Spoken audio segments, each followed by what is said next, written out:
câncer de mama é a maior causa de morte por câncer em mulheres, apesar de ser considerado um câncer de relativamente bom prognóstico quando diagnosticado precocemente.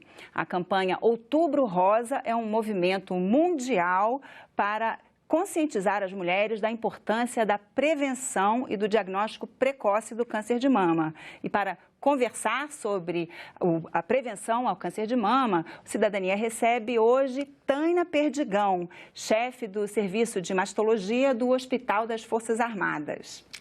Olá, Taina, seja bem-vinda aqui ao Cidadania. Uma das campanhas que se fazia anteriormente era do autoexame, para as mulheres descobrirem quando começavam um câncer, mas hoje em dia isso não é mais muito recomendado, né? Por que mudou? Sim, em virtude do que muitas pacientes, muitas mulheres, elas se autoexaminavam e achavam que por não encontrar nada no autoexame, elas não procuravam um médico. Então, o câncer de mama inicial, ele normalmente não é palpável. Então, se a gente estimula o autoexame, você acaba afastando o paciente do diagnóstico precoce e ela só vai procurar, sim, encontrar algum tumor e nem sempre o tumor está palpável. Então, o mais importante é pegar a doença inicial, que é o objetivo da gente hoje, né? Doença inicial, né? Quando ele chega a um tamanho que já dá para palpar, já está grande. Já é uma doença avançada. Então, e como a forma de detectar, então, precocemente, continua sendo mesmo a mamografia? A mamografia a partir dos 40 anos, antes dos 40 anos a ultrassonografia mamária. E em pacientes de alto risco, o que são pacientes de alto risco? Pacientes que a mãe ou irmãs têm câncer de mama. Então, elas têm um risco maior para o câncer, elas começam precocemente a realização da mamografia. Normalmente, 10 anos antes da idade do parente que diagnosticou. Então, assim, se ela tem uma irmã que diagnosticou um câncer de mama aos 38 anos, ela tem que começar a fazer a mamografia aos 28, então é 10 anos antes. Isso para as pacientes de alto risco. As pacientes comuns, que não são de alto risco, mamografia a partir dos 40 e antes disso, ecografia de rotina anual. Ecografia mamária. Isso, ecografia mamária. Todo ano? Todo ano. Antes dos 40 anos? Antes dos 40, Isso daí é o que mandatório na literatura. Mas, às vezes, você no teu cotidiano, você pega um paciente com uma tumoração palpável ou algum endurecimento mamário e que existe a necessidade de pedir a mamografia antes dos 40, então vai depender muito de cada caso. Mas o normal é isso, entendeu? O comum é isso. Nós temos aqui umas imagens de uns exames de mamografia. Vamos dar uma olhadinha, a senhora pode ir explicando para a gente o que está sendo feito, qual a importância desse equipamento, né? Ali o aparelho e aí... A mamografia, ela é o exame de maior importância porque ela pega o câncer mais inicial, que é o câncer calcificado. E nenhum exame pega, nem ressonância, nem ultrassonografia. Então, o câncer, normalmente, ele vem em forma de calcificação ou endurecimento da glândula mamária. E isso a gente só consegue ver com a mamografia. Apesar de ser um exame bem desconfortante, ela é muito importante para o diagnóstico inicial. Que aí, isso como a gente vê, né, assim... aí comprime a mama, eles incidem raios superiores, por isso que aperta, e laterais, para pegar dos dois lados da face da mama, pegar melhor lesões bem microscópicas calcificadas ou endurecimentos mamários. Agora, e ela pega mais, aparece mais do que na ultrassonografia? Sim, o carcinoma inicial. É o melhor exame para carcinoma inicial, principalmente mulheres com mais de 40 anos. Antes dos 40 anos, a mamografia ela já não é tão eficaz, porque a mama ela fica borrada na mamografia, ela fica branca e esconde tumores, esconde calcificações. Então, Antes dos 40, a ultrassonografia mamária é o melhor exame para fazer diagnóstico de câncer. Pós 40 é a mamografia. Agora, o câncer inicial, o exame melhor que existe é a mamografia. Agora, como a gente viu, né, a senhora até comentou, assim, realmente ele aperta, comprime, é um pouco desconfortável, né? Então, assim, existe uma resistência das mulheres a fazerem esse exame. Sim, né? Principalmente porque tem mulheres que têm muita dor na mama, no período menstrual. Aí vai para o aparelho, aperta bastante, mulheres magras sentem muito dor no momento do exame, mas infelizmente não existe ainda exame hoje que fale, não. Muitas mulheres falam assim, eu quero ressonância para fugir do apertão da mamografia, mas não existe. A mamografia tem que fazer, não tem jeito, não tem como fugir. E tem como, quando, assim, eu já vi estudos, às vezes, quando as mulheres estão mais tranquilas, estão mais preparadas, elas sentem menos dor também? Sim, principalmente pós-período menstrual, que a mama não está tão sensível, é a melhor fase para fazer mamografia. Então, o ideal é marcar, Marcar pós-período menstrual. É a melhor fase para fazer, porque o pré-menstrual, a mama está muito sensível, inchada, dolorosa. Aí, normalmente, o paciente sai traumatizado, acha que a mamografia é sempre dolorosa. Mas ela, pós-menstrual, ela é bem melhor, bem mais confortável de fazer. E existe, assim, uma recomendação que tem que se faz a primeira mamografia, que ela fica sendo a referência, as outras são sempre comparadas. Você faz a primeira mamografia, ela deve ser guardada por 3 anos, que através daquela primeira mamografia é que a gente vai ficar comparando para ver se alguma novidade aconteceu naquele filme. Aquela mamografia vai ser a origem daquela paciente, tipo uma identidade da paciente. Aí, guarda anualmente, você vai comparando com aquela mamografia. Porque é natural, existe uma mudança que é da idade, né, que vai se passando. Então, isso com o passar dos anos, a mama das mulheres ficam mais fáceis de ver até lesões malignas, porque a mama ela vai se transformando de glandular para gordura. E a gordura com o raio-x, ela mostra melhor as lesões microscópicas. Então, quanto mais gordurosa a mama, que a gente chama de mama amadurecida, envelhecida, após uma amamentação, as mulheres que amamentam, a mama ela se transforma de fibroglandular para gordurosa. Então, essa mama é a mama mais fácil de fazer diagnóstico inicial de câncer de mama. Isso mesmo mulheres jovens, quando amamentam, já muda? Não tanto. Só a partir dos 40 anos que você consegue ver uma melhora do aspecto. Agora, existem mulheres que mesmo com o passar dos anos, a mama ela não faz a transformação para a gordura. Ela continua fibroglandular, continua não sendo um exame tão bom, mas é importante fazer, porque se você tem alguma área gordurosa e naquela área gordurosa aparecem calcificações, você já está fazendo um diagnóstico precoce. Então, assim, isso aí o mastologista vai avaliar o aspecto da mamografia e, dentro disso, ele vai ver a importância da complementação com ultrassonografia e ressonância mamária.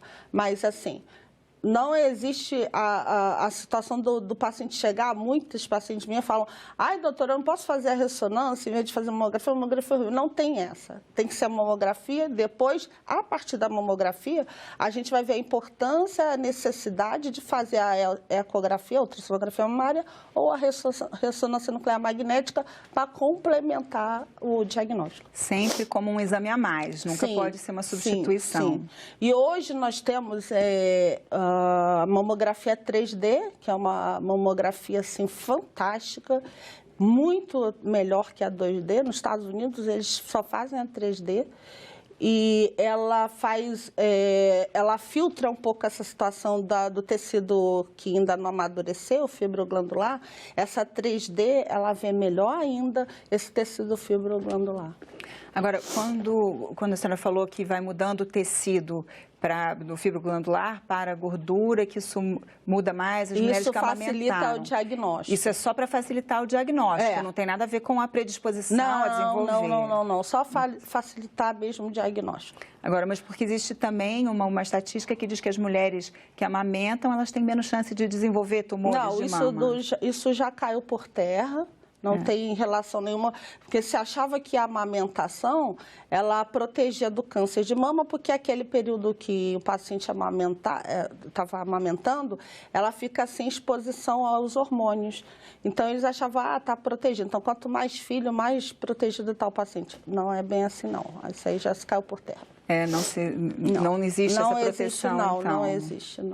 E porque a proteção aconteceria porque não estava, os hormônios que causam? Porque na época da amamentação a paciente lá não está com estrogênio agredindo a mama, né? Vamos supor. Porque essa exposição a estrogênio como se fosse uma proteção. Ela, tipo assim, ela amamentou 10 meses, ela ficou 10 meses sem a ação do estrogênio na glândula mamária.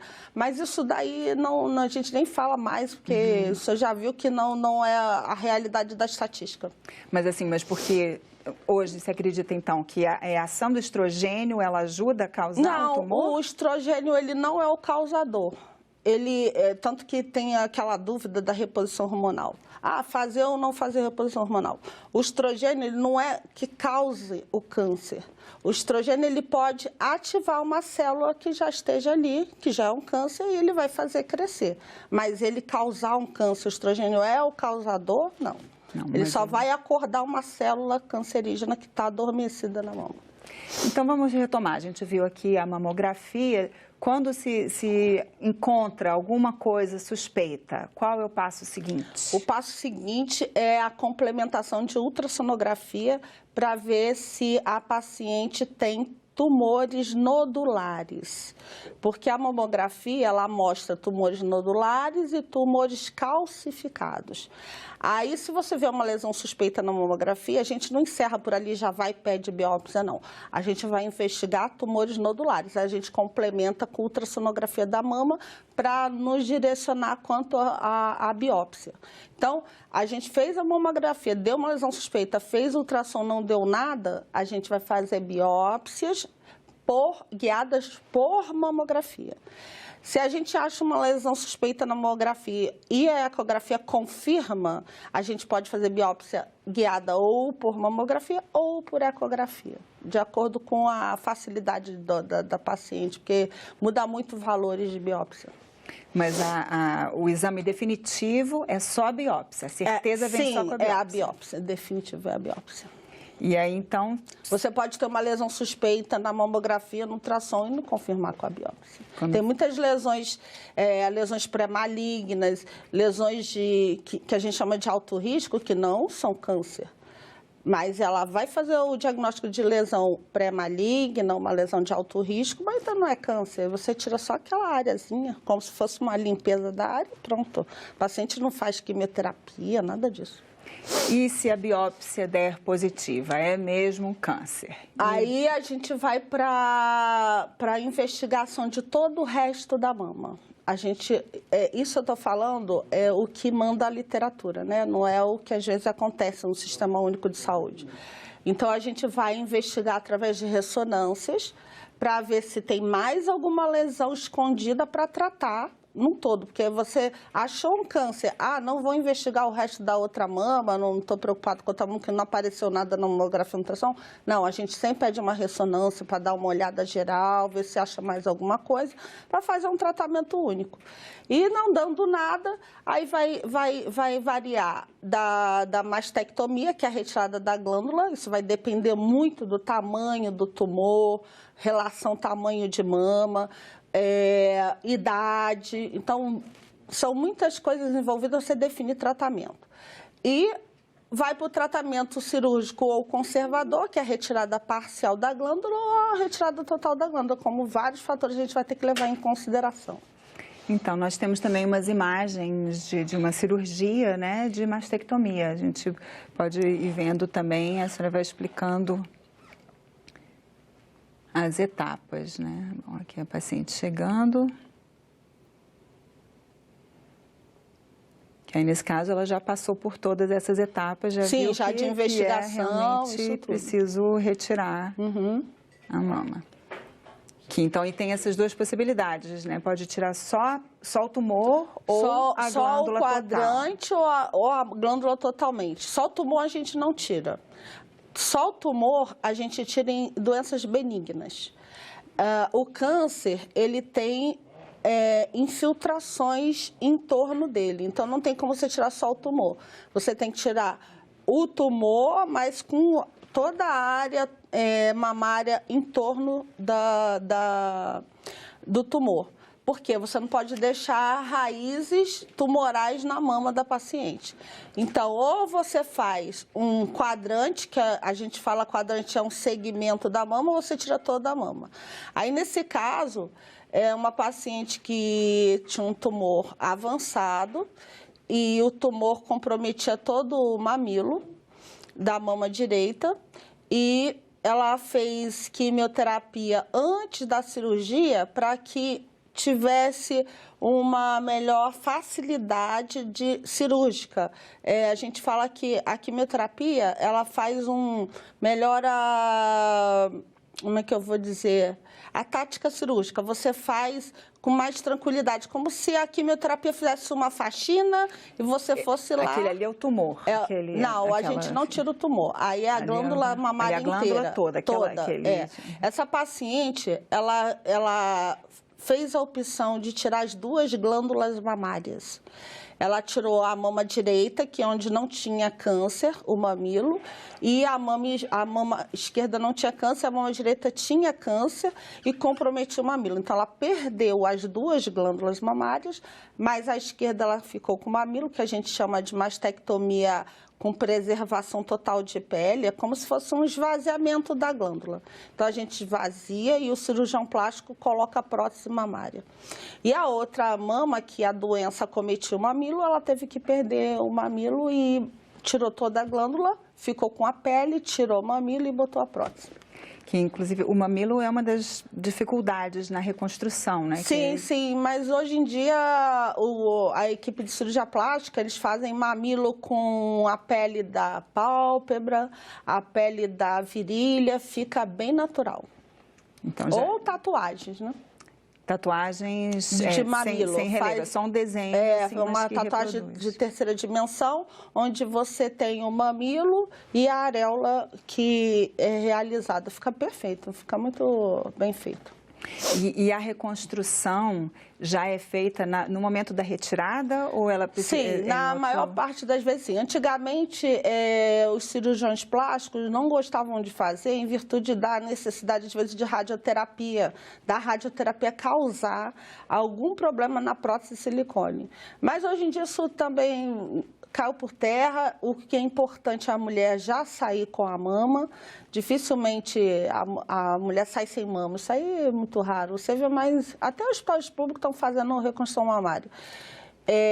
E se a radioterapia causar algum dano na próstata, depois troca a próstata. É melhor do que a paciente ficar mastectomizada, sem mama nenhuma. É muito mais traumático psicologicamente para o paciente. E economiza até de ela ter que entrar novamente. Sim, com certeza. O máximo pode acontecer a radioterapia, ela às vezes endurece a glândula, a próstata de silicone. Aí se endurecer, fica pesada, e futuramente... troca a prótese, mas assim, sair sem a glândula mamária, sem a mama reconstruída, hoje em dia não tem mais. Agora, essa paciente que a gente assistiu, ela escolheu tirar as duas. A outra que também não estava afetada. Isso. Mas quando isso não é feita essa escolha, tem até foi aprovado um projeto aqui no Senado para, quando se reconstruísse, que fosse feita uma simetrização. Sim. Porque às vezes isso não acontece. Mesmo. Pode reconstruir uma e ela ficar diferente da original. Sim, já no mesmo momento faz a simetrização para as duas ficarem parecidas. Tem cirurgiões plásticos que preferem deixar essa simetrização para depois da radioterapia, depois da cicatrização total, para ver o resultado final daquela mama reconstruída. vida. Então, o final da mama, ele, ficou um tamanho X, eu vou colocar a mama saudável do mesmo tamanho. Porque às vezes tem um tempo até chegar a dar uma estabilizada. Isso, mas normalmente faz igual e se houver necessidade depois de igualar, mas alguma coisa ficou um pouquinho diferente, aí faz, mas normalmente faz no mesmo tempo a simetrização da mama contralateral, a mama saudável. E isso é importante mesmo, não dá para fazer a reconstrução procurando simetrizar a mama original? Não, normalmente, só se a paciente não tiver a pitose, que é a mama caída, aí se for uma mama jovem, aí eles normalmente botam do mesmo tamanho daquela mama, mas se for uma paciente já com mama com pitose, que é a mama caída, aí já faz a plástica da mama saudável, simetriza com aquela prótese, já bota do mesmo tamanho, fica bem bacana. E aí, uma vez feita, então, terminada, concluída a mastectomia, depois o tratamento continua? Sim. No caso dessa paciente, ela fez a quimioterapia antes para a gente ter uma melhor performance cirúrgica, porque o tumor dela era muito grande. Ela escondeu a doença, ela não quis procurar o médico. Tem paciente que foge da realidade. Dificuldade de aceitar. Mas normalmente a quimioterapia é depois. A quimioterapia, ela só é feita se essa doença estiver infiltrada na mama. A partir de 5 milímetros, se eu não me engano. Se essa doença não infiltrou, nem faz quimioterapia, nem faz radioterapia. Por isso a importância de você pegar a doença bem no início, você evitar um tratamento tão traumático, que eu acho que a quimioterapia é mais traumático do que a cirurgia em si. Porque é a queda do cabelo, a paciente ganha peso, a autoestima fica bem baixa. Então, assim, quanto melhor você pegar esse câncer inicial, você vai evitar milhões de coisas desagradáveis para você.